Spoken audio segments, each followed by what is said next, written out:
आज दुसरं पुष्प या ठिकाणी विवेकच्या कार्यकारी संपादक असलेल्या अश्विनीताई मयेकर आपल्यासमोर विषय मांडणार आहेत.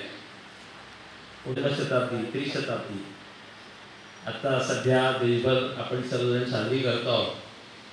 आपल्या माध्यमातून त्यांचं जन्मस्थान नगरतील अशा अहिल्याबाई होळकरांचं एकूण देशभरातलं कर्तृत्व किती मोठं आहे आणि हिंदू समाजाच्या दृष्टीने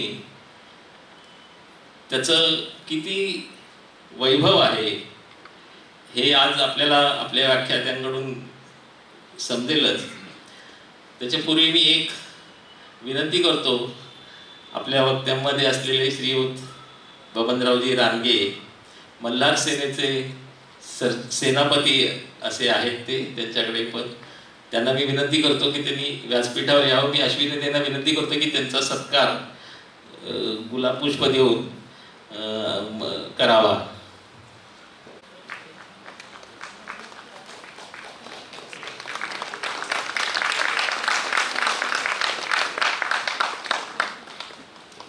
श्रोत्यांचं मनपूर्वक स्वागत करतो आणि मी माझं प्रास्ताविक या ठिकाणी थांबवतो. धन्यवाद. संवर्धिनी संस्थेचा मी अत्यंत संक्षिप्त आणि धावता आढावा घेते. शताब्दी वर्षात पदार्पण केलेला राष्ट्रीय समिती ह्या दोन्हीही समांतर जाणाऱ्या संघटना आहेत. राष्ट्रसेविका समिती ही अखिल भारतीय स्तरावर महिलांसाठी बनवलेली सर्वात मोठी संघटना आहे.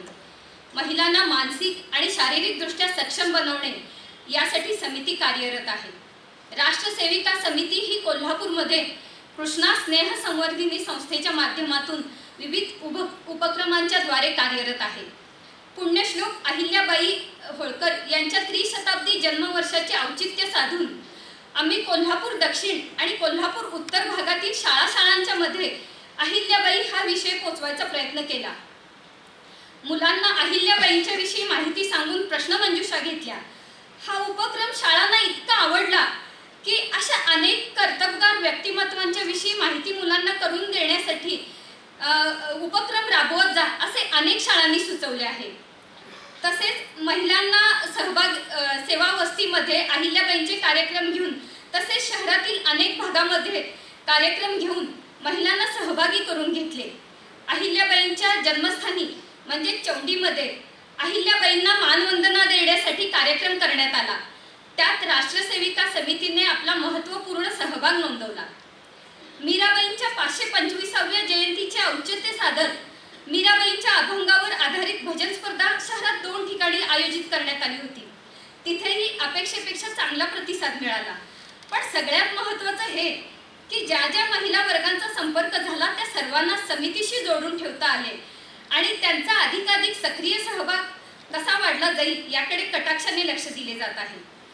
कृष्णा स्नेह संवर्धिनी संस्थेतर्फे सेवा वस्तीमध्ये आरोग्य आणि कॅन्सर संबंधी जनजागृतीचे कार्यक्रम घेतले गेले. तसेच विविध ठिकाणी संस्कार वर्गांचे आयोजन करण्यात आले आहे. पालकांना येणाऱ्या समस्यांचं निराकरण करण्याच्या दृष्टीने पालकांसाठी कार्यशाळा देखील आयोजित करण्यात आली.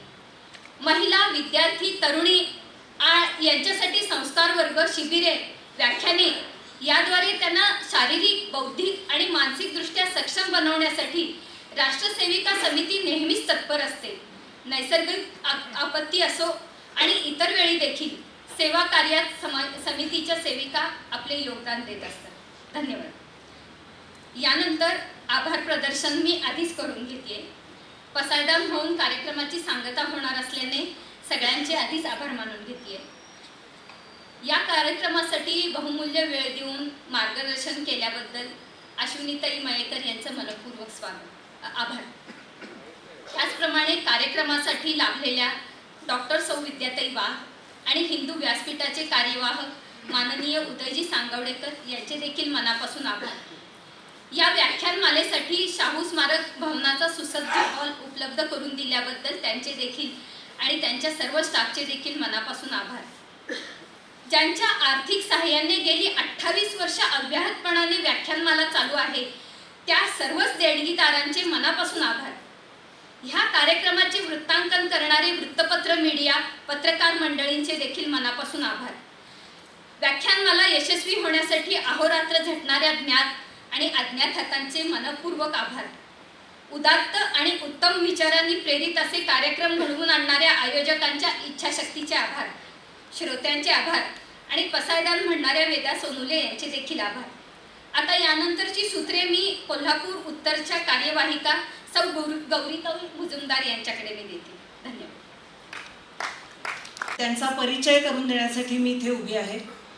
सुरुवातीला आपल्या व्यासपीठावरील ज्या विद्याताई वाघ आहेत त्यांचं या पळशी शिरवळ जवळचं गाव आहे तिथले आहेत.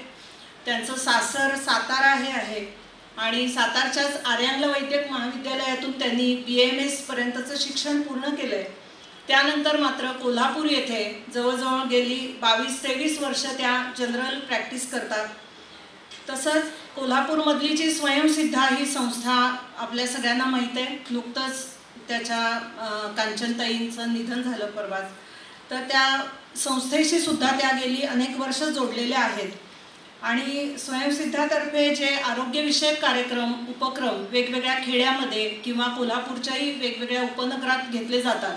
आरोग्य शिबिरं असतील, व्याख्यानं असतील, आहारविषयक मार्गदर्शन असेल, या सर्व कार्यक्रमांमध्ये त्यांचा गेली 22-23 वर्ष सक्रिय सहभाग आहे. कळी उमलताना हे टीनेजर्स मुलींच्यासाठी जे मार्गदर्शन आहे ते सुद्धा गेली अनेक वर्ष त्या करतात. तसंच त्यांची रेडिओवरती अनेक आरोग्यविषयक व्याख्यानं झालेली आहेत. पेपरमधनं काही लेखमाला प्रसिद्ध झालेल्या आहेत. स्वयंसिद्धातर्फे राधानगरी तालुक्यामध्ये ॲनिमिया निर्मूलनाचा एक प्रोजेक्ट केलेला होता. तो सुद्धा चांगल्या पद्धतीनं यशस्वी करण्यामध्ये त्यांचा सहभाग होता. आणि स्वयंसिद्धांनीच त्यांची घरगुती औषधोपचार ही एक छोटी पुस्तिकासुद्धा काढलेली होती. आणि लोक उत्कर्ष समितीच्या विश्वस्त म्हणून गेली 13-14 वर्ष त्या आपला सगळा व्यवसाय सांभाळून काम पाहत आहेत. त्यानंतर आजच्या वक्त्या ज्या आहेत त्या अश्विनीताई मयेकर, त्यांचा मी परिचय करून देते थोडक्यात. त्यांचा परिचय मोठा आहे पण थोडक्यात सांगते. गेली 14 वर्ष साप्ताहिक विवेकमध्ये त्या कार्यरत आहेत. त्यातली 12 वर्ष कार्यकारी संपादक म्हणून त्यांनी काम पाहिलेलं आहे आणि गेल्या वर्षीपासून संपादक ही जबाबदारी त्या सांभाळत आहेत. त्यांचं वास्तव्य डोंबिवलीमध्ये असतं. त्यांनी मुंबई विद्यापीठातून इकॉनॉमिक्स आणि स्टॅटिस्टिक विषयामध्ये BA ही पदवी घेतलेली आहे. त्यानंतर त्या LLB सुद्धा झालेल्या आहेत. तसंच मुंबई विद्यापीठातून मराठी आणि सौंदर्यशास्त्र या विषयामध्ये त्यांनी MA केलेलं आहे. त्यानंतर masters in mass communication and journalism ही पदवी डॉक्टर बाबासाहेब आंबेडकर मराठवाडा विद्यापीठातून त्यांनी मिळवलेली आहे. आणि या सर्व प्रसार माध्यमांच्या कामामध्ये त्यांना मोठा अनुभव आहे. मुंबई तरुण भारतमध्ये रविवार पुरवणी संपादक म्हणून त्यांनी जबाबदारी त्यांच्यावरती होती. दूरदर्शनच्या सह्याद्री वाहिनीवर 6.5 वर्ष त्या वृत्त विभागात भाषांतरकार आणि संपादक म्हणून त्यांनी काम केलेलं आहे. नागपूर तरुण भारत तसंच सकाळची मुंबई आवृत्ती यासाठी सदर लेखन त्यांनी केलेलं आहे. नागपूर तरुण भारतच्या दिवाळी अंकासाठी सुद्धा लेखन केलेलं आहे. आकाशवाणीचं जे वनिता मंडळचे कार्यक्रम व्हायचे त्यासाठी श्रुतिका लेखन केलं आहे. आम्ही सावित्रीच्या लेकी हे सामाजिक क्षेत्रामध्ये उल्लेखनीय काम करणाऱ्या स्त्रियांवरती आणि ध्यास नव्या क्षितिजाचा हे करिअरची मळलेली वाट सोडून वेगळ्या क्षेत्रामध्ये करिअर करणाऱ्या स्त्रियांवरचं एक सदर हे त्यांनी चालवलेलं होतं. अशा या त्यांच्या बहुमोल म्हणजे कार्यासाठी त्यांना वेगवेगळे पुरस्कारही मिळालेले आहेत. त्यातले थोडक्यात सांगते की साप्ताहिक विवेकची संपादक म्हणून जनसंघाचे संस्थापक सदस्य आणि मुंबई प्रदेशाचे पहिले संघटन मंत्री असलेल्या कै मधुकरराव महाजन यांच्या नावाने दिला जाणारा पुरस्कार हा नागालँडचे राज्यपाल माननीय पद्मनाभ आचार्य यांच्या हस्ते त्यांना मिळालेला आहे. अभियान या मुंबई स्थित स्वयंसेवी संस्थेतर्फे पत्रकारितेतील योगदानाबद्दल स्त्री शक्ती सन्मान हा पुरस्कार महाराष्ट्राचे राज्यपाल माननीय भगतसिंह कोश्यारी यांच्या हस्ते प्रदान करण्यात आला होता. राष्ट्रशक्ती फाउंडेशन या स्वयंसेवी संस्थेतर्फे पत्रकारितेतील योगदानाबद्दल राष्ट्ररत्न पुरस्कार केरळचे राज्यपाल माननीय अरिफ मोहम्मद खान यांच्या हस्ते त्यांना मिळालेला आहे. त्यानंतर त्या राज्य शासनाची जी भाषा सल्लागार समिती असते त्याच्याही त्या माजी सदस्य होत्या. सांस्कृतिक तसेच सामाजिक विषयावरील कार्यक्रमांचं सूत्रसंचालन, विविध विषयांवरती त्यांची व्याख्यानं ही आत्तापर्यंत झालेली आहेत. सह्याद्री वाहिनीवरील तसेच आकाशवाणीवरील जय महाराष्ट्र या कार्यक्रमासाठी अँकर म्हणून त्यांनी काम केलंय. इतका बहुविध प्रकारच्या कार्याचा त्यांना अनुभव आहे. तसंच सामाजिक कामामध्ये सुद्धा त्या सक्रिय आहेत. भारतीय स्त्री शक्ती या संघटनेचं डोंबिवलीमध्ये सुमारे 10 वर्ष त्यांनी काम केलंय. या कालावधीमध्ये डोंबिवली शाखेची सचिव म्हणून त्यांच्याकडे जबाबदारी होती. तसंच ज्ञानप्रबोधिनी या शैक्षणिक आणि सामाजिक क्षेत्रात काम करणारी जी संघटना आहे त्याचं सुद्धा 10 वर्षाहून अधिक काळ त्या डोंबिवलीमध्ये काम करत होत्या. तसंच दीप कृतज्ञतेचे हे त्यांचं एक पुस्तक आहे. व्यक्तिगत आठवणींच्या वरती हे लेखसंग्रह असं त्याचं स्वरूप आहे. त्याचंही प्रकाशन झालेलं आहे. तर अशा अत्यंत अभ्यासू असं व्यक्तिमत्व आज आपल्याला लाभलेलं आहे. आणि संस्कृती रक्षक पुण्यश्लोक अहिल्याबाई होळकर हा त्यांच्या आजचा व्याख्यानाचा विषय आहे. तर सुरुवातीला मी आधी विद्यार्थ्यांना विनंती करते की त्यांनी त्यांचं स्वागत करावं. पुष्प आणि महालक्ष्मीची प्रतिमा त्यांना आपण देत आहोत.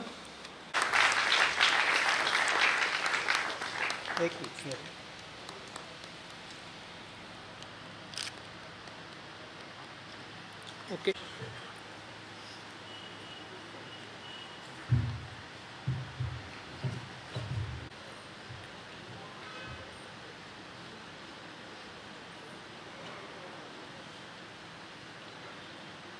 नमस्कार. महामाई श्री पीठे सुरपूजिते शंखचक्र गदाहस्ते महालक्ष्मी नमस्ते. कोल्हापूरवासिनी महालक्ष्मी अंबाबाई, व्यासपीठावरील मान्यवर उदयजी आणि डॉक्टर विद्याताई, समोर बसलेले सर्व कोल्हापूरकर बंधू भगिनी आणि ज्येष्ठ नागरिक, सर्वांना माझा सादर प्रणाम. हिंदू व्यासपीठ या संस्थेने आयोजित केलेल्या संघाचे संस्थापक डॉक्टर केशव बळीराम हेडगेवार यांच्या नावे चालू असलेल्या या व्याख्यानमालेत मला बोलायची संधी दिल्याबद्दल मी सर्वप्रथम आयोजकांचे आभार मानते. इतिहासाने पानोपानी जिची गायली गाथा, इतिहासाने पानोपानी जिची गायली गाथा, होळकरांची तेजस्वी ती पुण्यश्लोक माता, होळकरांची तेजस्वी ती पुण्यश्लोक माता. हे वर्ष मगाशीच आपल्याला सांगितलं तसं पुण्यश्लोक अहिल्या देवींचं त्रिजन्मशताब्दी वर्ष आहे. त्यानिमित्ताने देशभरात त्यांच्या जीवनकार्याचा जागर ठिकठिकाणी होतोय. काही वर्षांपूर्वी मी अहिल्याबाईंचं जीवनकार्य समजून घेण्यासाठी त्यांची चरित्र वाचली आणि यंदाच्या वर्षी जेव्हा ती वाचली तेव्हा त्यामागे कारण होतं मला वेगवेगळ्या ठिकाणी अहिल्याबाईंवर बोलायची संधी मिळाली. हे जेव्हा वक्ता म्हणून मी त्यांच्या चरित्राकडे पाहायला लागले की तेव्हा माझ्या मनाचा खूप गोंधळ उडाला की यातलं नेमकं काय घ्यावं आणि काय वगळावं हे कळेना. त्यातही आपल्याला माहिती आहे की व्याख्यानमालेत आपल्याजवळ असलेला मर्यादित वेळ आणि त्याच्यात इतकं विविधांगी आयुष्य जगलेली पुण्यश्लोक माता हिच्याविषयी बोलायचं तर स्वाभाविकच माझ्या समोर अनेक प्रश्न आहेत. या माझ्या मांडणीतून जे काही तुम्हाला गवसेल ते अहिल्यादेवींचं आणि जर काही राहून गेलं तर ती माझी मर्यादा आहे असं समजा. अहिल्यादेवींच्या जीवनचरित्राला सुरुवात करण्यापूर्वी खरं तर स्मरण करायला हवं ते शिवछत्रपतींचं. 31 मे 1725 ही अहिल्यादेवींची जन्मतारीख. म्हणजे थोरल्या महाराजांच्या निर्वाणानंतर जवळजवळ 45 वर्षांनी त्यांचा जन्म झाला. मात्र जेव्हा त्यांच्या राज्यकारभाराविषयी आपण वाचतो तेव्हा लक्षात येतं की त्यांच्यासमोर शिवछत्रपतींच्या राज्यकारभाराचा आदर्श होता. राजेशाहीत लोक कल्याणकारी राज्याची संकल्पना मूर्तिरूपात आणणारे हे 2 राज्यकर्ते. त्यांनी राज्यकारभार केला तो लोकसुखासाठी, जनतेच्या कल्याणासाठी.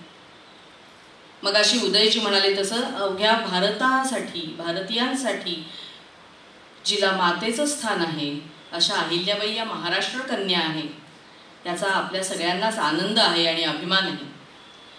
महाराष्ट्राच्या नगर जिल्ह्यातल्या चौंडी गावच्या माणकोजी शिंदे या पाटलांच्या घरात जन्मलेली अहिल्या अतिशय साधीसुधी दिसणारी, सावळ्या रंगाची, मजबूत हाडपेर असणारी आणि सौंदर्याच्या कोणत्याही व्याख्येत न बसणारी अशी अहिल्या घरातल्या संस्कारामुळे अगदी बालपणापासूनच शिवभक्तीत रममाण झाली. खरं तर तिचं शिवभक्तीत रममाण होणं हेच मल्हारबांनी हेरलं. जी काही कहाणी सांगितली जाते मल्हारबा आणि अहिल्यादेवींच्या पहिल्या भेटीची, त्याच्यात शिवमंदिरात चौंडीगावच्या अहिल्याबाई म्हणजे छोटी अहिल्या 8 वर्षांची शिवपिंडीसमोर ध्यान लावून बसली होती. तिचं ते ध्यानमग्न रूप इतकं अलौकिक होतं की मल्हारबांची तिच्यावरून नजर ठरेना. थोरले बाजीराव बरोबर होते. बाजीरावांच्याही हे लक्षात आलं. त्यांनी मल्हारबांना असं म्हटलं की मल्हारबा चौकशी करा जरा मुलीची, आपल्या खंडेरावासाठी करून घेऊ. आणि त्याच्यातूनच पुढे खंडेराव आणि अहिल्याबाई यांचा विवाह झाला.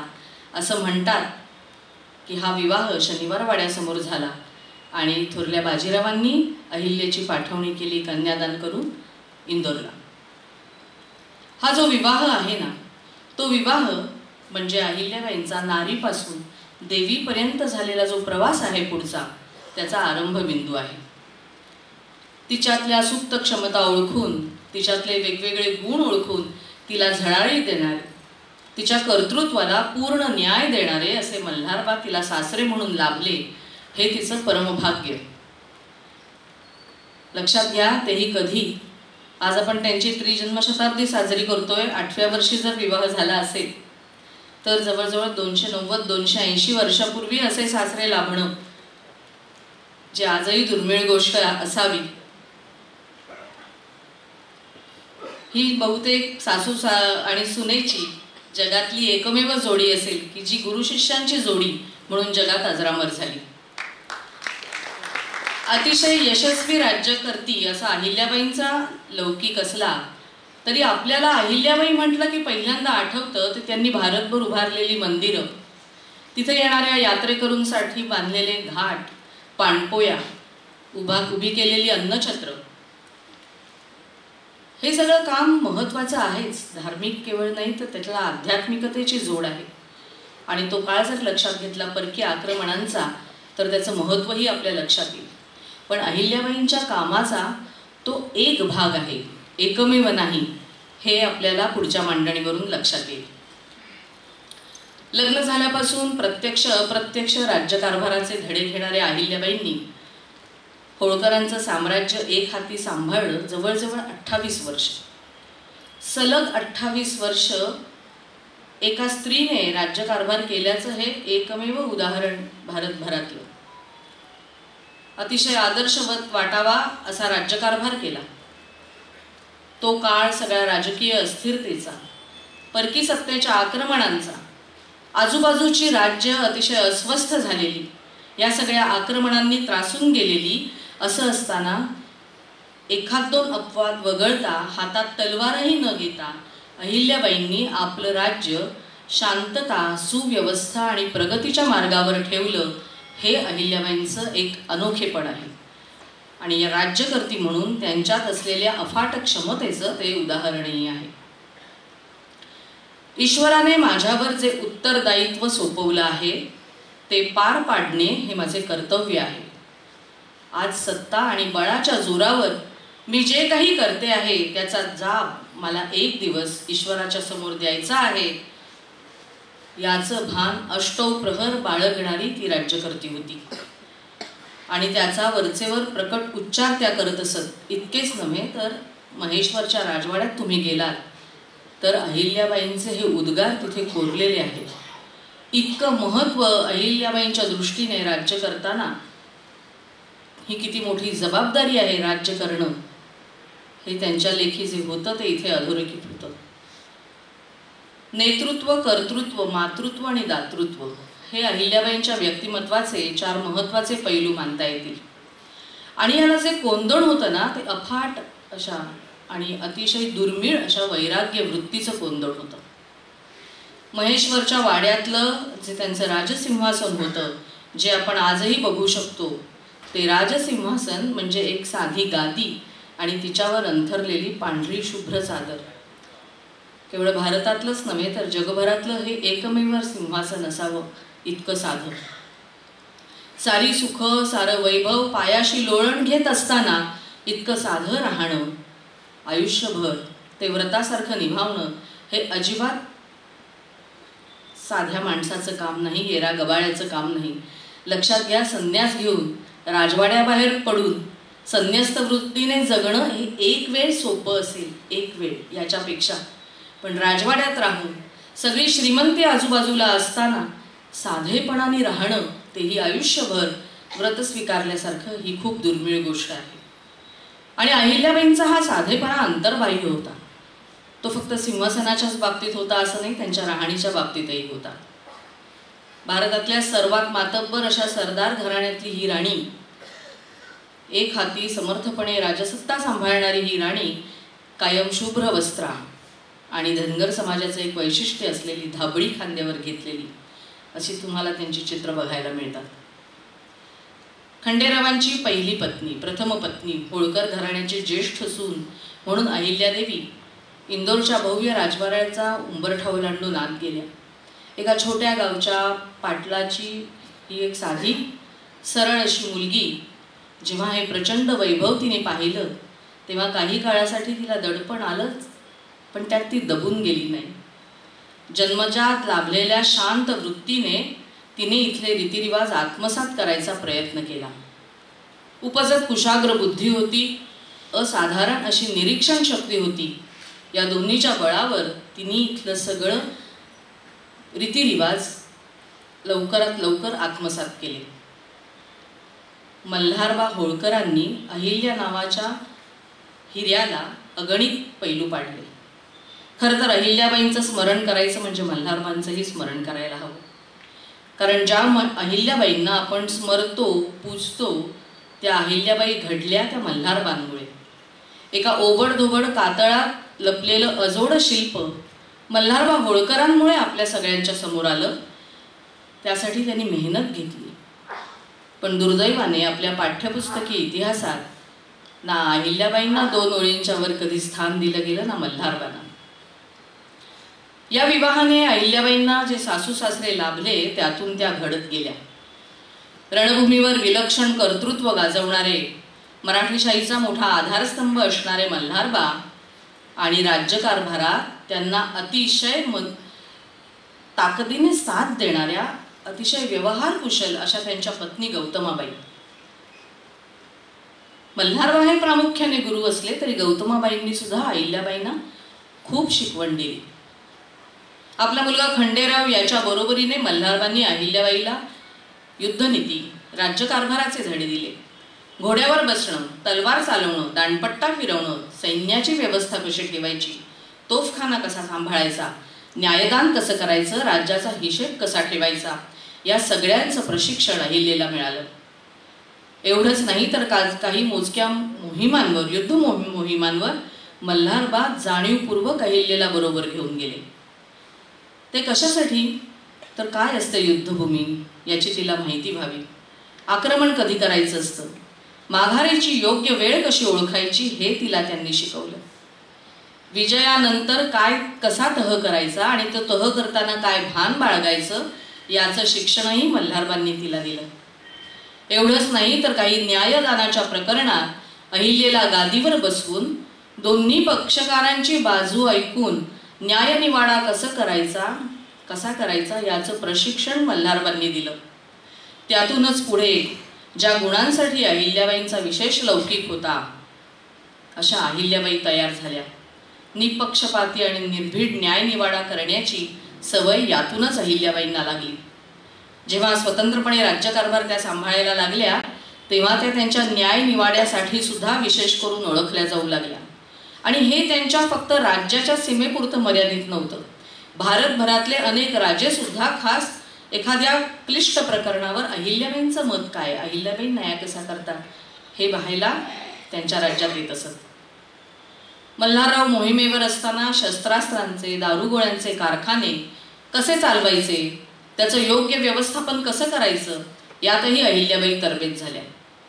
या संदर्भात मल्हारबांनी त्यांना जी पत्र लिहिली आहेत, दारुगोळ्यांचा कारखाना कसा उभा करायचा, कुठल्या कुठल्या गोष्टी ध्यानात घ्यायच्या, ही पत्र म्हणजे आपण ज्याला आज डिस्टन्स एज्युकेशन म्हणतो त्याचा अतिशय उत्तम नमुना आहे. सासूबाई गौतमाबाई यांच्याबरोबर मल्हारबा अहिल्याबाईंना आवर्जून तीर्थयात्रेला पाठवत असत. आपण पुढे जी अहिल्याबाईंनी उभी केलेली कामं पाहतो त्याची विजय या तीर्थयात्रेमध्ये आहे.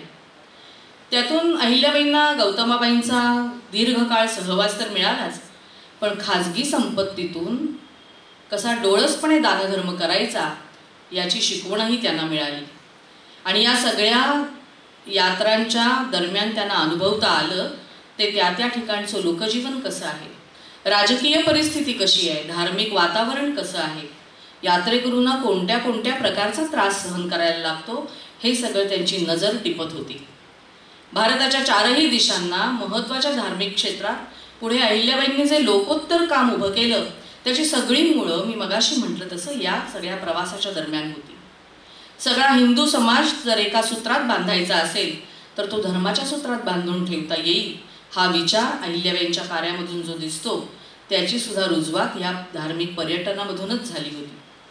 एका अष्टावधानी महापराक्रमी अशा गुरुची सहस्त्रावधानी अशी ही शिष्या होती. आपली सून मुलापेक्षाही सरस आहे हे मल्हारबांनी जेव्हा ओळखलं तेव्हा तिचं व्यक्तिमत्व चारही दिशांनी फुलवण्यात त्यांनी कोणतीही कसर सोडली नाही. कुंभेरीच्या लढाईत खंडेरावांचा अकस्मात मृत्यू झाला. अन्य 11 जणींबरोबर अहिल्याबाई सुद्धा सती जाणार आहेत हे मल्हारबांना कळलं. आधी गौतमाबाईंनीही खूप अडवायचा प्रयत्न केला, पण अहिल्याबाईंचा निर्धार पक्का होता. शेवट ही गोष्ट मल्हारबांपर्यंत पोचवण्याव्यतिरिक्त गौतमाबाईंसमोर काही पर्याय उरला नाही. मल्हारबांना हे कळलं तेव्हा त्यांच्यावर अक्षरशः वीज कोसळली. तिच्यावर असलेल्या राज्याच्या जबाबदारीची जाणीव करून देत अक्षरशः तिच्यापुढे हात जोडत मल्हारबा म्हणाले, अहिल्या मेली, खंडू आहे हा भरवसा, आम्हाला असा उन्हाळा करून जाऊ नकोस. असं बोलत त्यांनी तिची जी विनवणी केली त्यातून अहिल्याबाईंना आपल्यावर किती मोठी जबाबदारी आहे हे लक्षात आलं आणि आपला सती जाण्याचा निर्णय रद्द करत किंवा मागे घेत त्यांनी आपल्या गुरुचा मान राखला आणि आपलं अख्खं आयुष्य हे प्रजेसाठी समर्पित केलं. सतीचं वाण काय असतं ते त्यांनी आपल्या जगण्यातून दाखवून दिलं. खंडेराव जेव्हा हे जग सोडून गेले तेव्हा अहिल्याबाई 29 वर्षांच्या होत्या. त्यावेळेच्या रीतीप्रमाणे अहिल्याबाई व्यतिरिक्त खंडेरावांचा बारदाना मोठा होता, तरीही प्रथम पत्नी म्हणून खंडेरावांच्या आयुष्यातलं अहिल्याबाईंचं स्थान हे अनन्यसाधारण होतं. अहिल्याबाईंशी त्यांचं वर्तन अतिशय सुसंस्कृतपणाचं, सभ्यतेचं होतं. अहिल्याबाईंच्या भेटीच्या वेळी घुटीचं सेवन न करणं, मद्यप्राशन न करणं आणि अभक्ष्य भक्षण न करणं हे ते कटाक्षाने पाळत असत. खरं तर खंडेरावही मल्हारबान इतकेच शूर आणि पराक्रमी होते. लढाईतल्या त्यांच्या शौर्याचा सन्मान म्हणून थोरल्या बाजीरावांनी 2 गावांची जहागिरी त्यांना बक्षीस म्हणून दिलेली होती. मात्र या गुणांना झाकेल असं त्यांना जे व्यसन होतं ते होतं भांगेच्या घुटीचं व्यसन. आणि त्या घुटीच्या नशीतच सूरजमल जाटाबरोबर चालू असलेल्या कुंभेरीच्या लढाईत त्यांचा दुर्दैवी अंत झाला. त्यांच्या या अकाल मृत्यूने मराठेशाहीने एक पराक्रमी योद्धा गमावला आणि अहिल्याबाईंनी आपलं जीवन साधलं. सासरे मल्हारबा यांच्या मृत्यूनंतर माळव्याची सत्तासूत्र अहिल्याबाईंच्या हाती येण्याची जेव्हा शक्यता निर्माण झाली तेव्हा विधवा स्त्रीला राज्यकारभाराचा हक्क आहे का यावर पेशवे दरबारात खल व्हायला सुरुवात झाली. अहिल्याबाईंच्या हे कानी आलं. त्यावेळी त्यांनी अतिशय मुत्सद्दीपणे आपला मुलगा मालेराव याच्या नावाने सुभेदारीची वस्त्र मागवली आणि राज्याचा कारभार मात्र स्वतः सांभाळला. दुर्दैवाने पुढे वर्षभरातच पुत्र मालेरावाचा मृत्यू झाला आणि त्यानंतर राज्याची सगळी सूत्र अहिल्याबाईंच्या हाती आली. तिथून पुढे 28 वर्ष अहिल्याबाईंनी राजा हा राज्याचा उपभोगशून्य स्वामी असतो म्हणजे काय याचं उदाहरण आपल्या जगण्यातून सर्वांसमोर ठेवलं. अहिल्याबाई दीर्घायुषी होत्या. आपण मगाशी ऐकलं 1725चा जन्म आणि 1795चा मृत्यू, एवढं 70 वर्षांचं आयुष्य त्यांना लाभलं. त्यांच्या व्यक्तिगत जीवनातली जर वादळं आपण पाहिली आणि दुर्दैवाच्या घटनांची न संपणारी मालिका जर लक्षात घेतली तर असं वाटतं एखादी सर्वसामान्य स्त्री असती तर त्यातल्या एका धक्क्याने सुद्धा कोलमडून पडली असती. पण अहिल्याबाई मात्र या सर्वांवर मात करत शेवटच्या श्वासापर्यंत आपलं जीवित कार्य करत राहिल्या. पती, सासू सासरे, पुत्र, कन्या, जावई, नातू यांच्यासह थोडीने तर 17-18 रक्ताच्या नात्याची माणसं मृत्युमुखी पडत असताना ते सगळं दुःख निमूट सोसत पुन्हा पुन्हा आपल्या प्रजेच्या योगक्षेमासाठी उभी राहणारी ही राणी होती. म्हणूनच आजही इंदोर, महेश्वर, एकूणच माळवा प्रांतात त्यांना मातोश्रीचं स्थान आहे, देवीचं स्थान आहे. त्यांची राज्यकारभाराची जर वैशिष्ट्ये आपण पाहिली तर आपल्या लक्षात येतं की अतिशय विचारी अशी राज्यकर्ती होती. राज्यकारभार करताना त्यांनी अंमलात आणलेला अर्थविचार त्यांच्या आदर्श तसंच प्रजाहितैषी दृष्टिकोनाचा द्योतक आहे. आर्थिक स्वयंपूर्णतेचं महत्त्व लक्षात घेत अहिल्याबाईंनी त्या काळात उद्योग, शेती, व्यापार आणि उत्पादन या धन कमावण्याच्या पारंपरिक योजनांबरोबरच अन्य काही मार्ग शोधले आणि त्यांचा प्रभावी उपयोग केला. 1764 मध्ये मल्हारबाईंच्या मृत्यूनंतर, मल्हारबा आणि मालेरावांच्या मृत्यूनंतर त्यांचं मन इंदोरमध्ये रमेना आणि त्यांनी आपली राजधानी नर्मदाच्या काठी महेश्वरला हलवण्याचा निर्णय घेतला. महेश्वरला राजवाडा उभा राहिला आणि अहिल्याबाई तिथे कायमस्वरूपी मुक्कामाला गेल्या. अहिल्याबाई युद्धात निपुण असल्या, युद्धमोहिमा त्यांना कराव्या लागत असल्या तरी त्या युद्धाच्या समर्थक कधीच नव्हत्या. पण तरीही युद्ध हे अटळ असे. मग अशा युद्धात कामी आलेल्या सैनिकांच्या परिवाराने पुढे अर्थार्जनासाठी काय करायचं याचा विचार त्या जेव्हा करू लागल्या तेव्हा त्यांनी महेश्वरमध्ये राजस्थानहून विणकर आणून तिथल्या लोकांना, सैनिकांचं जे मागे राहिलेलं कुटुंब आहे त्यांना शिकवण द्यायला सुरुवात केली. आज ज्या माहेश्वरी साड्यांबद्दल जगभरात लौकिक आहे त्याचा उगम हा या विचारात आहे. राज्याकडे असलेली जमीन म्हणजे राजाकडे असलेली जी अतिरिक्त जमीन होती ती व्यापाऱ्यांना देऊन तिथे त्यांनी नव्या वस्त्या वसवल्या. त्यांना कौशल्य शिकवली, कच्चा माल उपलब्ध करून दिला. इतकंच नव्हे तर आपल्या खाजगी कोशातून अतिशय अल्प व्याजदरात व्यापाऱ्यांना कर्जही उपलब्ध करून दिली. अशा पद्धतीने त्यांनी व्यापार तर वाढवलाच आणि त्यातून उत्पादन वाढलं. अहिल्याबाईंच्या राज्यात शेतकऱ्यांना शेतमाल कुठेही विकायची परवानगी होती. त्याचबरोबर त्यांनी पाण्याचं अतिशय आदर्श व्यवस्थापन केलेलं होतं. खाजगी उपयोगासाठी प्रदूषणमुक्त असं पाणी आणि शेतीसाठी वेगळे स्रोत असे अहिल्याबाईंच्या राज्यात होते. त्याचं नियोजन शेतीसाठी अतिशय लाभदायक ठरलं. राज्यातल्या माणसांची जशी काळजी ही राणी घेत होती तशी त्या राज्यातल्या पशूंसाठी, पक्ष्यांसाठी सुद्धा त्यांच्या मनात एक हळवा कोपरा होता. त्यांनी पशुपक्ष्यांसाठी राखीव शेत ठेवण्याची योजना राबवली. कशासाठी होतं तर त्या पशुपक्ष्यांनाही चारा, दाणा, पाणी मिळावं आणि त्याच वेळेला वेगवेगळ्या शेतांवर ज्या धाडी पडत त्या पडू नये आणि त्यातून शेतकऱ्यांच्या पिकांचंही नुकसान होऊ नये असा दुहेरी विचार करून त्यांनी ही राखीव शेत ठेवण्याची संकल्पना राबवली. एवढंच नाही तर एकदा होळकर आणि शिंदे यांच्यात एका जमिनीवरून जेव्हा वाद झाला तेव्हा त्यांनी असा निर्णय दिला की ही जमीन ना शिंद्यांची राहील ना होळकरांची राहील, ती गोचर जमीन म्हणून त्यांनी डिक्लेअर केली आणि ती करमुक्त ठेवली. राज्यात दारूबंदी लागू केली.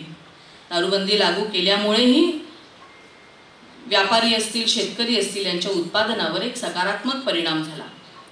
भूमिहीन शेतकऱ्यांचा विचार करणारी ही राणी होती. त्यांचा 9-11 कानून हा अतिशय प्रसिद्ध आहे. त्यांनी काय केलं, वड, औदुंबर, कवट, आंबा आणि पिंपळ ही जी 5 भारतीय झाडं आहेत जी दीर्घायुषी असतात, ही झाडं लावायला भूमिहीन शेतकऱ्यांना प्रोत्साहन दिलं. त्याच्यासाठी त्यांना जमीन दिली. अशी 20 झाडं आपल्या जमिनीत लावायची, त्यातल्या 9 झाडांचं उत्पन्न शेतकऱ्यांनी स्वतःसाठी ठेवायचं आणि 11 झाडांचं उत्पन्न सरकार दरबारी जमा करायचं, अशी ती योजना होती. याच्यातनं जनतेचं हित, भूमिहीन शेतकऱ्यांचं हित तर साधलं गेलंच, सरकारच्या उत्पन्नातही वाढ झाली. ज्याला आज आपण पब्लिक प्रायव्हेट पार्टिसिपेशन म्हणतो, त्याचं हे अहिल्याबाईंच्या राज्यातलं उदाहरण म्हणता येईल. अहिल्याबाईंच्या राज्यात जातीपातीला स्थान नव्हतं. सीमेवरच्या प्रांतात भिल्ल आणि रामोशी हे सीमेवरून आत येणाऱ्या यात्रेकरूंना प्रचंड त्रास देत, लुटमार करत, मारहाण करत, याच्यावर काय उपाय करायचा याचा विचार करताना या राणीला एक अतिशय वेगळी कल्पना सुचली. त्यांनी जाहीर केलं की जी शूर व्यक्ती या भिल्ल आणि रामोशींचा हा उपद्रव संपवेल, त्यांचा बंदोबस्त करेल, त्या वीर व्यक्तीला मी माझी मुलगी देईन. केवढी मोठी अंधारातोडी आहे लक्षात घ्या. आणि त्यानंतर यशवंतराव फणसे या तरुणाने या लुटारूंचा जेव्हा बिमोड केला तेव्हा त्याची जात कोणती आहे हे न पाहता त्यांनी जाहीर केल्याप्रमाणे आपल्या मुलीचा, मुक्ताचा त्यांच्याशी विवाह लावून दिला. एवढंच नव्हे तर नंतर यशवंतराव हे त्यांचे अतिशय विश्वासू असे सरदार समजले जात. प्रजेच्या हितासाठी मी म्हटलं तसं कन्येला पणाला लावणारी ही राणी होती. आणि काय केलं त्यांनी, अशा रीतीने फक्त त्यांनी भिल्लांचा आणि रामोशींचा त्रास संपवला नाही, तर हे भिल्ल आणि रामोशी असे का वागतात याचा त्यांनी विचार केला. यांच्याकडे उत्पन्नाचं काही साधन नाही, मग त्यांनी सीमेलगतच्या जमिनी त्यांना कसायला दिल्या आणि यात्रेकरू जे सीमा ओलांडून आत येतील त्यांच्याकडून कर गोळा करा, त्यातला काही भाग स्वतःसाठी ठेवा आणि काही भाग हा सरकार दरबारी जमा करा, असं सांगून त्या भिल्ल आणि रामोशींना सुद्धा एक अर्थार्जनाचं, मानाचं असं एक साधन मिळवून दिलं. धार्मिक वृत्तीच्या अहिल्याबाईंनी आपल्या कार्यकाळात भारताच्या चारही दिशांना असलेल्या महत्त्वाच्या मंदिर परिसरात बांधकामं केली. खरं तर काय कारण होतं? छोटं राज्य होतं, छान चाललं होतं, प्रगती होती, शांतता होती, सुव्यवस्था होती. हे काम त्यांना अंगावर कोणीही घ्यायला सांगितलेलं नव्हतं. पण तरीही एक राष्ट्र असा त्यांनी त्याच्यात विचार केला आणि भारताच्या चारही बाजूंना मंदिरांची पुनरुभारणी असेल, तिथे घाट बांधणं असेल, तिथे पाणपोया उभं करणं असेल किंवा अन्नछत्र उभी करणं असेल, हे काम त्यांनी हातात घेतलं. पार केदारनाथ पासून ते रामेश्वर पर्यंत आणि द्वारकेपासून ते जगन्नाथपुरीपर्यंत अहिल्याबाईंनी हे काम केलं. ही जी सगळी जनहिताची जी कामं केली मंदिरांच्या परिसरात, ती आजही शेकडो वर्ष झाली तरी टिकून आहेत आणि अहिल्याबाईंच्या योगदानाची ती साक्ष आहे. ईश्वर चिंतन आणि धार्मिक कार्य आणि प्रजाकल्याण याची सांगड त्यांनी या सगळ्या कामांमधून घातली. मगाशीच मी म्हटलं की सगळा परकीय आक्रमणांचा काळ होता. स्वधर्माला आलेली मरगळ होती. चहूबाजूंनी मूर्तिभंजक आणि आक्रमक टपून बसलेले होते. हजारो मंदिरं जमीनदोस्त झाली होती. काही ठिकाणी कळस तोडले गेले होते मंदिरांचे, काही ठिकाणी गाभाऱ्यातल्या मूर्तीच फोडल्या गेल्या होत्या. या दहशतीने सामान्य माणूस हा अतिशय खचला होता. इंग्रजही हळूहळू भारतात पाय पसरायला लागले होते. स्वराज्य टिकवायचं असेल तर आधी ही या सर्वसामान्य माणसाच्या मनातलं हे खचले पण संपायला हवं, त्यातलं दौर्बल्य संपायला हवं आणि त्यासाठी ही मंदिरं पुन्हा उभी राहिली पाहिजेत. कारण ही मंदिरं ही केवळ धार्मिक केंद्र नाही आहेत, तर ती ऊर्जेची केंद्र आहेत. हा त्यांचा विचार त्यामागे होता आणि म्हणूनच त्यांनी मंदिरांचे जीर्णोद्धार केले, मूर्तींची पुनर्स्थापना केली आणि एका प्रकारे आपल्या प्रजेला, आपल्याच प्रजेला नाही तर भारतभरातल्या लोकांना एक जगण्याची नवी उर्मी त्यातून दिली. यातून समाजात सदाचार, एकोपा वाढायला मदत झाली. आणि हे काम मी मगाशी म्हटलं तसं त्यांनी फक्त आपल्या राज्यापुरतं मर्यादित ठेवलं नाही, तर देशभर केलं आणि खाजगी कोशातून केलं. हे खूप महत्त्वाचं. हा खाजगी कोश जो आहे तो एक होळकर शाहीचं वैशिष्ट्य, आणि मला असं वाटतं की त्यासाठी मी आता काही वेळ द्यायला हवा, कारण ते फक्त होळकर शाहीचंच वैशिष्ट्य नाही तर ते धनगर समाजाचंही वैशिष्ट्य आहे. धनगर घरातल्या पुरुषाने दिवसभर तो जो काही कमाई करतो त्यातल्या 4 आण्यांवर, म्हणजे रुपया कमाई केली तर त्यातल्या 4 आण्यांवर त्यातल्या घरातल्या मुख्य स्त्रीचा अधिकार असतो. तेवढी रक्कम ही तिच्या हक्काची असते. हा रिवाज आहे. 1733 मध्ये मल्हारबांनी या संदर्भात थोरल्या बाजीरावांना एक पत्र लिहिलं आणि त्यात त्यांनी असं लिहिलं की आम्ही सतत तुमच्याबरोबर युद्ध मोहिमांमध्ये घडलेले असतो. आमच्या घराकडे काही लक्ष नाही. युद्धात कुठलीही दुर्घटना घडू शकते, तेव्हा आमच्या घरच्या स्त्रीला आर्थिक सुरक्षितता आणि सामाजिक सन्मान हवा, म्हणून आमच्या गौतमाबाईंच्या नावाने काही जहागिरी दिली जावी, असं मल्हारबांनी थोरल्या बाजीरावांना पत्र लिहिलं आणि पेशव्यांच्या शिफारशीवरून छत्रपती शाहूंनी गौतमाबाईंना काही जमीन खाजगी जहागीर म्हणून प्रदान केली. ही जी जहागीर होती ही राज्याच्या एकूण जमिनीपेक्षा पूर्णपणे वेगळी होती आणि तिच्यावर पूर्णपणे हक्क हा गौतमाबाईंचा होता. त्याबद्दलचे अधिकार पूर्णपणे गौतमाबाईंना दिलेले होते आणि राज्याच्या प्रमुखाने यात ढवळाढवळ करायची नाही कोणत्याही प्रकारची, असं स्पष्टपणे लिहिलेलं होतं. आणि मल्हारबानी हे पाळलं. या उत्पन्नाचा विनियोग कसा करायचा हे महाराणींनी ठरवायचं आणि त्याचा हिशोब हा त्यांनी ठेवायचा असेही त्यात नमूद केलेलं होतं. हा हिशोब राज्याच्या दौलतीपेक्षा वेगळा ठेवला गेला आणि होळकर घराण्याने याचं काटेकोर पालन केलं. 18व्या शतकात राजघराण्यातल्या स्त्रीला अशा प्रकारे सन्मान देण्याची ही एकमेव घटना असावी. यातून काय झालं? गौतमाबाई ही प्रशासनात शहाण्या झाल्या. त्यांना प्रशासकीय कारभाराचा अनुभव मिळाला आणि आलेल्या आर्थिक क्षमतेमुळे गौतमाबाईंनी अनेक लोकोपयोगी कामं केली आणि हे पाहत पाहत अहिल्याबाई त्यांच्याबरोबर मोठ्या झाल्या. अहिल्याबाईंच्या काळात 12 ज्योतिर्लिंग, 4 धाम, सप्तपुरी इथली जी सगळी कामं झालेली ती खाजगी पैशातून झाली. असं म्हटलं जातं की अहिल्याबाईंनी आपल्या खाजगी कोशातून एकूण 12,673 समाजसेवी संस्था चालवल्या खाजगी कोशातून. इतकंच नव्हे तर जेव्हा केव्हा राज्याचा कोश तिथे खडखडाट जाणवू लागायचा तेव्हा या खाजगी कोशातून मदत केली जायची. पण उलट कधीही झालं नाही. राज्याच्या कोशातला एकही पैसा या कामांसाठी घेतला गेला नाही. जी मंदिरं त्यांनी मगाशी म्हटलं तसं पुनर्निर्माण केलं, त्या मंदिरांमध्ये त्या त्या ठिकाणी त्यांनी पुजाऱ्यांची नेमणूक केली आणि या पुजाऱ्यांना घरं दिली आणि कसायला जमिनीही दिल्या. का दिल्या? तर त्यांनी त्यांच्या पोटापाण्यासाठी येणाऱ्या भक्तांना नाडू नये. त्यांच्याही उदरभरणाची सोय असली पाहिजे. तर पुजाऱ्याचे डोळे हे भक्त येतात त्यांच्याकडे काही मागण्यावर राहणार नाही, एवढा विचार करणारी ही राणी होती. अहिल्याबाईंच्या राज्यात महिलांना विशेष स्थान होतं. कुठलीही स्त्री थेट दरबारात येऊन अहिल्याबाईंसमोर आपलं गाऱ्हाणं मांडू शकत असे. एकदा असं झालं की विधवा स्त्रियांना संपत्तीत काही अधिकार नाही, त्यांनी संपत्ती सरकार जमा करावी असा त्यांच्या कारभाऱ्यांनी आदेश दिला. अहिल्याबाईंच्या जेव्हा हे कानावर आलं तेव्हा त्या अतिशय संतप्त झाल्या आणि हा आदेश पूर्णपणे नाकारत विधवांना त्यांच्या पतीच्या पश्चात त्याच्या संपत्तीचा विनियोग आपल्या इच्छेप्रमाणे करायचा अधिकार आहे असा निवाडा अहिल्याबाईंनी दिला. त्या एवढंच करून थांबल्या नाही तर जी विधवा विनापत्य असेल तिला दत्तक घेण्याचा अधिकारही अहिल्याबाईंनी दिला.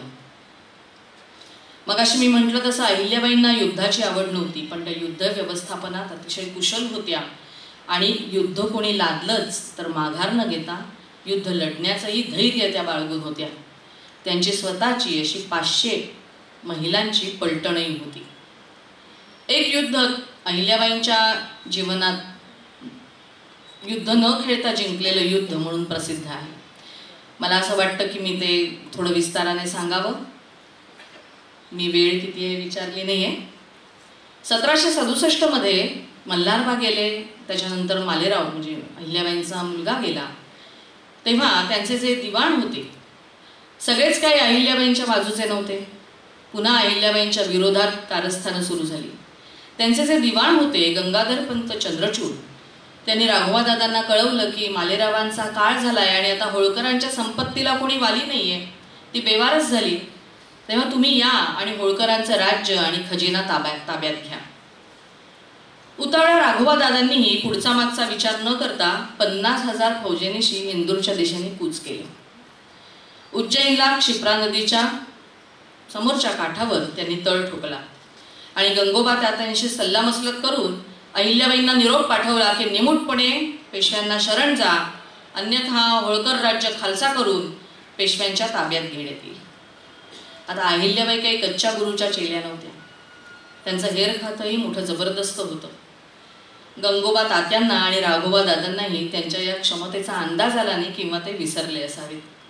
राघोबा दादा येण्याआधीच त्यांनी त्यांच्या या आक्रमणाची वार्ता गुप्तहेरांमार्फत अहिल्याबाईंपर्यंत पोचली होती.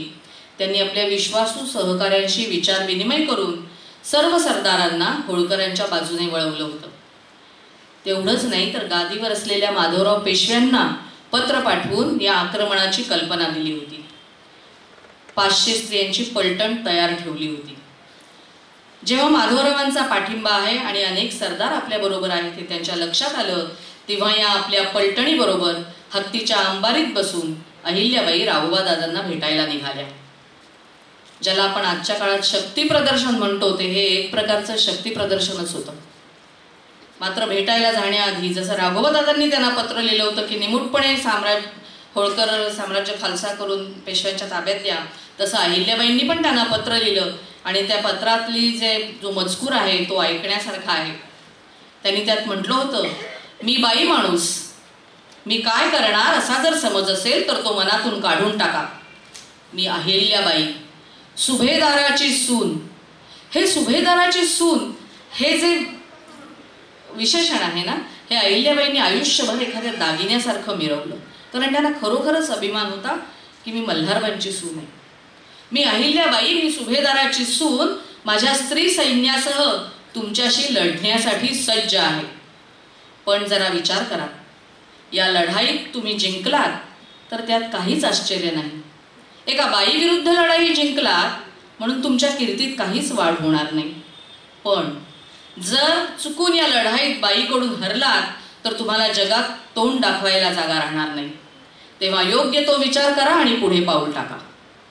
हा प्रसंग वाचताना सुद्धा त्यावेळेच्या अहिल्याबाईंचं रणरागिणीचं रूप आणि त्याच वेळेला युद्धासाठी सज्ज झालेली एक राज्यकर्ती हे दोन्ही आपल्यासमोर येतं.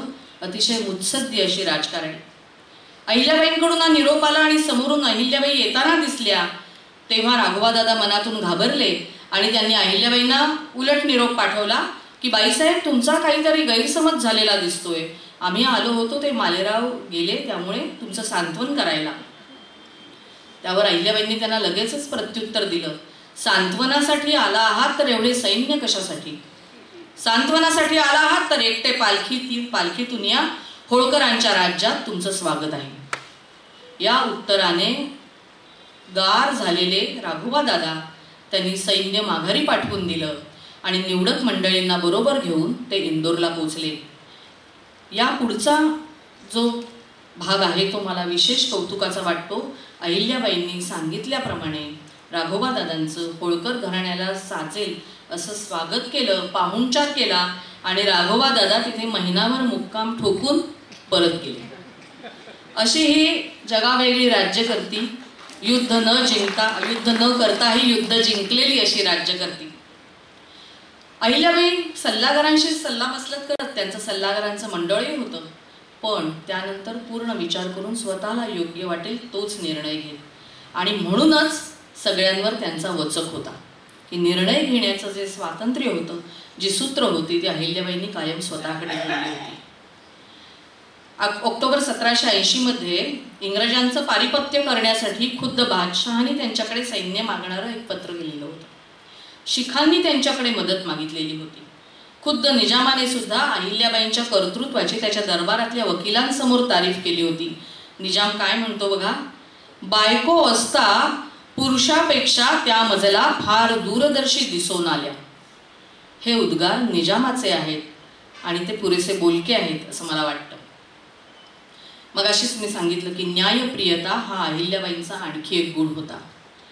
कधी कधी ती न्यायनिष्ठुरता वाटावी इतक्या त्या निष्ठुरपणे न्याय देत, तेव्हा त्यांच्या मनात कुठलंही नातं नसे. 3 उदाहरणं आहेत. मल्हारबांचं आहे, खंडेरावांचं आहे आणि मालेरावांचंही आहे.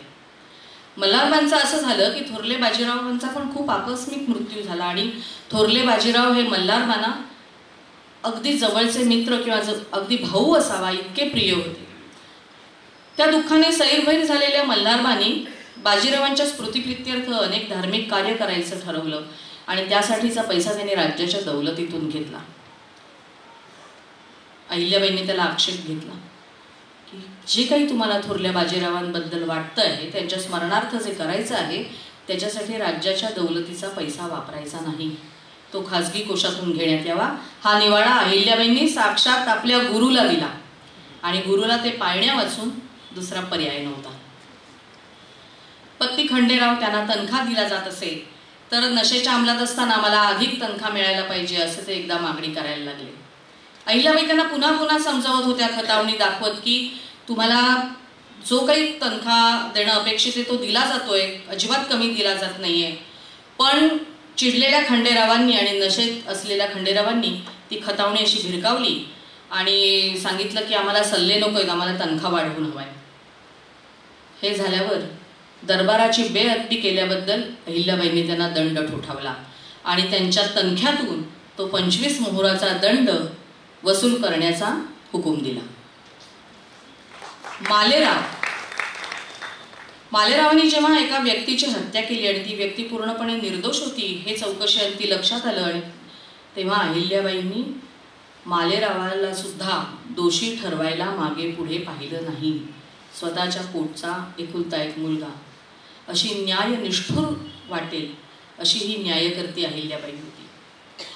त्या काळात कित्येक राजे संस्थानिक वेगवेगळ्या भाटांकडून कवींकडून कवनं लिहून घेत असत, स्वतःवर ग्रंथ निर्मिती करून घेत असत.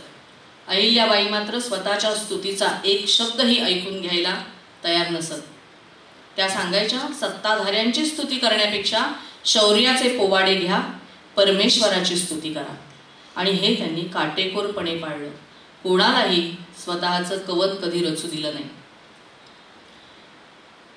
अहिल्याबाई धार्मिक होत्या, अतिशय आध्यात्मिक वृत्तीच्या होत्या, पण तरी धर्माच्या नावाखाली रूढींचं चुकीचं समर्थन त्यांनी कधीही केलं नाही. खंडेरावांच्या मृत्यूनंतर मी म्हटलं की बारदाना मोठा होता, 11 जणी सती जायला निघाल्या. त्याच्या सती गेलेल्या स्त्रिया होत्या, त्यात काही यवन होत्या. श्राद्धाच्या वेळेला त्यांच्या नावाने पाणी सोडायला गुरुजींनी नकार दिला. अहिल्याबाईंच्या जेव्हा हे लक्षात आलं तेव्हा त्या पुढे होत गुरुजींना सुनवत म्हणाल्या, धर्म चराचरात ईश्वर बघायला सांगतो. ज्या आपल्या स्वामींच्या मागे जळून खाक झाल्या त्यांच्या नावे तर्पण करून 2 पळ्या पाणी सोडणं जर जमत नसेल तुम्हाला तर बाजूला व्हा, मी त्यांच्या नावे पाणी सोडते, मी त्यांच्या नावे तर्पण करते. हे असं सांगतानाचा जो अहिल्याबाईंचा आवेश होता आणि जे बोलणं होतं ते ऐकून भटजी वरमले आणि त्यांनी अहिल्याबाईंच्या आदेशानुसार सर्वांसाठी तर्पण केलं. हा जो सर्वधर्म समभाव होता हा त्यांच्या जगण्याचा गाभा होता. आणि असं जगतानाही त्यांच्या मनातली शिवशंभूवरची निष्ठा अढळ आणि अभंग होती. ती कधीही आणि कशानेही तसूभरही कमी झाली नाही. संस्कृती रक्षक अहिल्याबाई असा विषय दिला होता, पण मला असं वाटलं की अहिल्याबाई संपूर्ण आणि समग्रतेने अहिल्याबाईंच्या व्यक्तिमत्वाचे पैलू जर तुमच्यासमोर यायला हवे असतील तर हे सगळे मुद्दे तुमच्यासमोर मांडले जायला हवेत. आणि म्हणून मी त्यांच्या व्यक्तिमत्वातल्या सगळ्या पैलूंना थोडा थोडा स्पर्श करायचा प्रयत्न केला. मी पहिल्यांदा म्हटलं तसं की हे विलक्षण चरित्र कायम ऊर्जा देतं. आणि मला राहून राहून असं वाटतं की जी स्त्री 300 वर्षापूर्वी असं इथे जगून गेली, स्वतःच्या जगण्यातून राज्यकर्ती कशी असते आणि एक भारतीय स्त्री कशी असते याचं उदाहरण ठेवून गेली. तिच्या जन्मदिनाच्या दिवशी केवळ त्रिजन्मशताब्दी करून पुरेसं नाही आहे. जागतिक महिला दिवस असतो, तो महत्त्वाचा आहे जागतिक स्तरावर, पण भारतीयांसाठी महिला दिवस सुरू करायचा असेल तर तो 31 मे या दिवशी सुरू करायला हवा. अतिशय प्रेरक असं हे चरित्र. मी मगाशी सांगितलं तसं की आज त्यांच्यावरची अहिल्याबाईंनी स्वतःच्या कार्यकाळात जरी काही लिहून दिलं नसलं तरी आज आपल्या सुदैवाने त्यांच्यावरची अनेक पुस्तकं, अनेक ग्रंथ उपलब्ध आहेत. ही सगळी तयारी करण्यासाठी विनायताई खडपेकरांनी 10 वर्ष संशोधन करून अहिल्याबाईंचं जे अतिशय सम्यक असं चरित्र लिहिलंय ते आवर्जून वाचण्याजोगं आहे. डॉक्टर देवीदास कोटे, ज्यांना अहिल्याबाईंचा कोश असं म्हटलं जातं, तुम्ही फक्त अहिल्याबाईंचं नाव काढायची खोटी की देवीदास कोटे तुमच्यासमोर तुम्हाला हवी ती माहिती उपलब्ध करून देऊ शकतात. असे देवीदास कोटे नुकताच ज्यांचा अपराजिता हा ग्रंथ प्रकाशित झाला, सैन्यातनं निवृत्त झालेल्या मेजर मोहिनी गर्गे कुलकर्णी यांनी अहिल्याबाईंसारख्या भारतातल्या अनेक कर्तृत्ववान स्त्रियांचा त्याच्यात वेध घेतला आहे. त्याच्यात त्यांनी अहिल्याबाईंवर सुद्धा जवळजवळ 40 पानांचं असा लेख लिहिलेला आहे. हे सगळे लेख आणि विजयाताई जहागीरदारांनी खूप पूर्वी साहित्य संस्कृती मंडळासाठी जे लिहिलेलं अहिल्याबाईंचं चरित्र होतं, ही 4 पुस्तकं तर नक्की करवीर नगर वाचन मंदिरात असतील. तर मी असं सुचवीन की आवर्जून सगळ्यांनी ती वाचावीत. म्हणजे आत्ता जे मी थोडक्यात मांडलं ते विस्ताराने तुम्हाला समजून घेता येईल. तर अशी ही राणी, तिचा जागर कशासाठी करायचा, तर केवळ एक कार्यक्रम उरकून टाकला म्हणून नाही, तर तिच्या जगण्यातून, तिच्या कार्यातून आपण काही प्रेरणा घेतली, त्याप्रमाणे आपल्या जगण्यात काही बदल केले किंवा व्हॅल्यू ॲडिशन केली, तर खऱ्या अर्थाने आपण तिची त्रिजन्म शताब्दी साजरी केली असं म्हणता येईल असं मला वाटतं. सात्विकतेची विचारधारा आणि गुणांची खाणी, सात्विकतेची विचारधारा आणि गुणांची खाणी, शतकांमधुनी एक जन्मते लोकांमधली राणी, शतकांमधुनी एक जन्मते लोकांमधली राणी. अशा या लोकोत्तर राणीला मी पुन्हा वंदन करते आणि आपला विरोध नमस्कार. नेतृत्व, कर्तृत्व, मातृत्व आणि दातृत्व यांचे उदाहरण म्हणजे अहिल्याबाई. अत्यंत साधेपणा म्हणजे अहिल्याबाई. हजारो मंदिरांचं जीर्णोद्धार करणाऱ्या अहिल्याबाई आणि आपल्या जगण्यातून प्रेरणा देणाऱ्या लोकोत्तर काम करणाऱ्या अहिल्याबाई, असे अनेक पैलू आपल्या भाषणातून सांगून श्रोत्यांना त्यांनी गुंतवून ठेवलं. त्याबद्दल धन्यवाद अश्विनी. यानंतर पसायदान होईल आणि कार्यक्रमाची सांगता होईल. उद्याच्या व्याख्यानाचा विषय भारतबोध, तथ्य आणि तथ्य. वक्ते श्री प्रफुल्ल केतकर. विश्वात्मके देवे येणे वाद्यज्ञे तोषावे तोषो निमस द्यावे पसा